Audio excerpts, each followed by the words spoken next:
My name is Hector Lugo from the 10th Dimension Paranormal Group here in the greater Kansas City area. And my ghost story caught on camera starts back in February 2nd of this year, 2012. We were conducting an investigation in Lee Summit, Missouri, and we're in the process of cleansing the place when I got a phone call from Laura. She was in Texas at the time, and she was pretty adamant and descriptive about what was occurring at her residence. Wanted to know if we can get out there as soon as possible. Well, after listening to her pleads and her conversation, I told her bye and I turned to the group members that were there with me in Lee Summit, and I explained to them what had just occurred. And they all agreed that after we were completed there that we would take a trip out there since it's only an hour away. We went out there, we met Mark and Rachel, and as soon as we walked in the house, you can just feel the difference in the energy. It's pretty intense, and especially up on the second floor landing. So we went through our process, signed the paperwork with Mark, and met Rachel, got some general information, and we decided that particular night, just to make sure that we could calm things down a little bit, we would try a double cleansing. We happened to have holy water with us from the house in Lee Summit, and sage, Indian white sage that we use.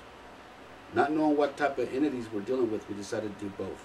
We waited a little bit, we went and did the oil, mineral oil cleansing, said some prayers, and as we went 2 rooms ahead, one of the Indian tribe members, Angela, followed us, and she did the Indian sage cleansing behind us. And we completed the whole cycle, left the facility with our final cleansing spot with Angela, and talked to Rachel and Mark and explained to them what we thought maybe could be going on. We weren't for sure.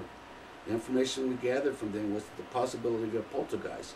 Due to Rachel's age, due to her being a female, a lot of poltergeist activity can be related to that. That's what we thought at the very first.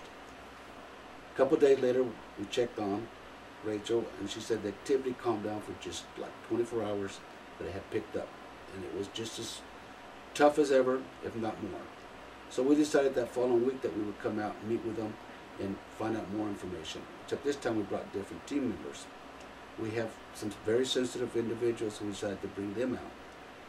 We did, and one thing I want to emphasize, during this whole deal from February into even probably so into the very present, these entities are scared to death of male people.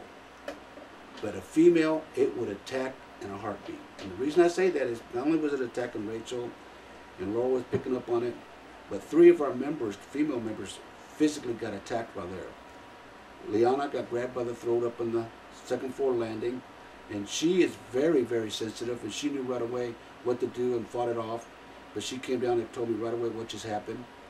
Diane, one of our other sensitive people, was attacked basically within the same time span, further down at the bottom. She was on the first landing instead of second.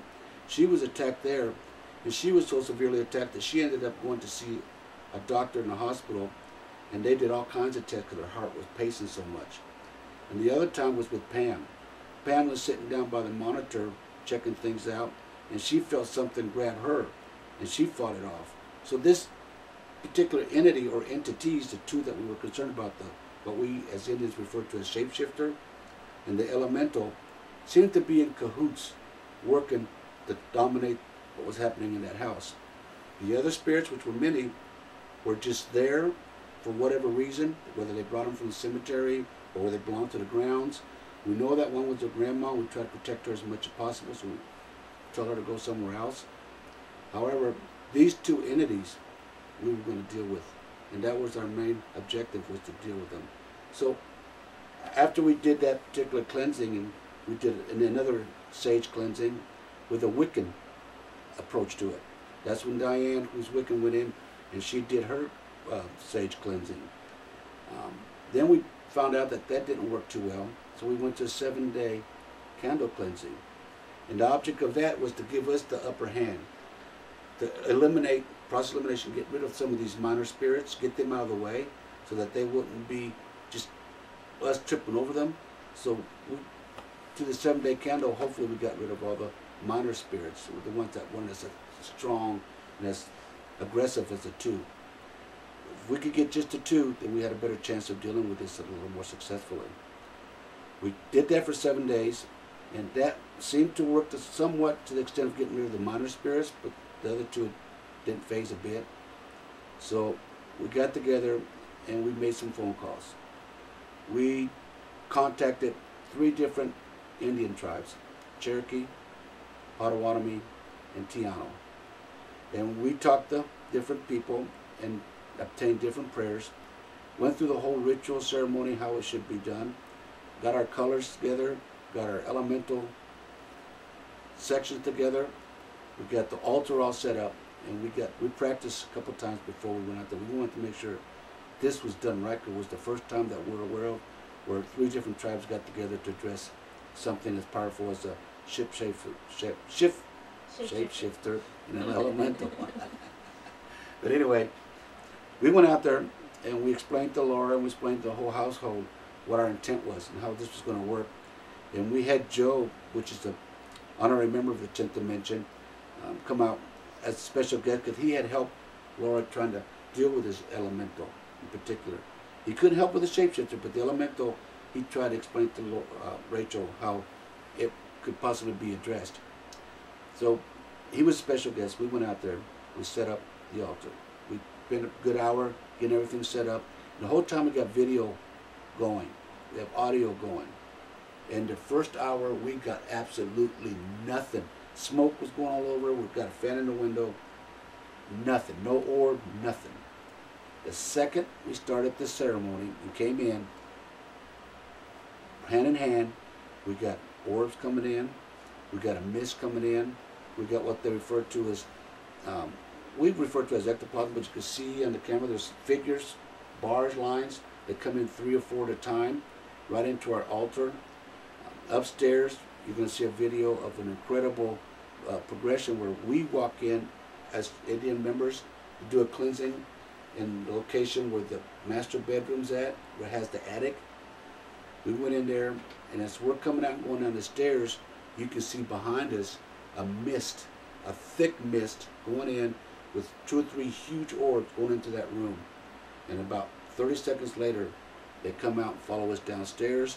We're going back east to west, back into the circle of the altar, and we're getting ready to do the closing ceremony, and you can see these 3 figures in a rod shape come in and join us in the altar ceremony. We performed this ceremony. We disposed of all the elements, all the herbs and everything properly.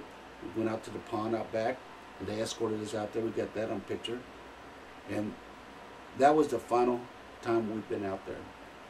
I waited, and I had to explain to them that it'd be 6 months to 2 years before we finally see any kind of results because of the intensity of this particular elemental. The shapeshifter probably would have left within reason pretty quickly. That was a lot for him to bear, being that it was strictly an Indian ceremony. But the elemental, there's no documentation.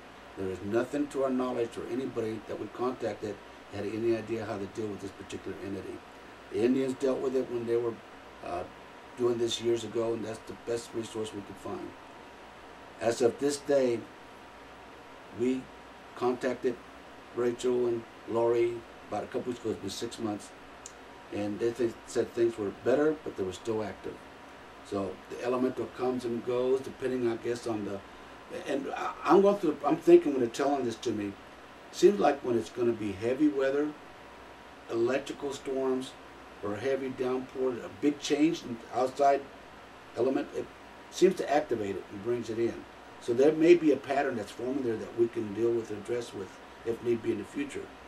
If this elemental is of water and the rain and storms are activating and it comes in, maybe that's where we can talk to more tribes to see if there's a barrier or something that we can do, a fire elemental, anything that can deal with it, you know, something to challenge it.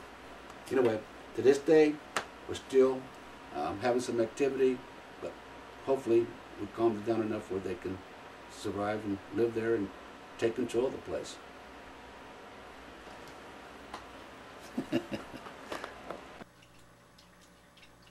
So meditating does help a little. Okay.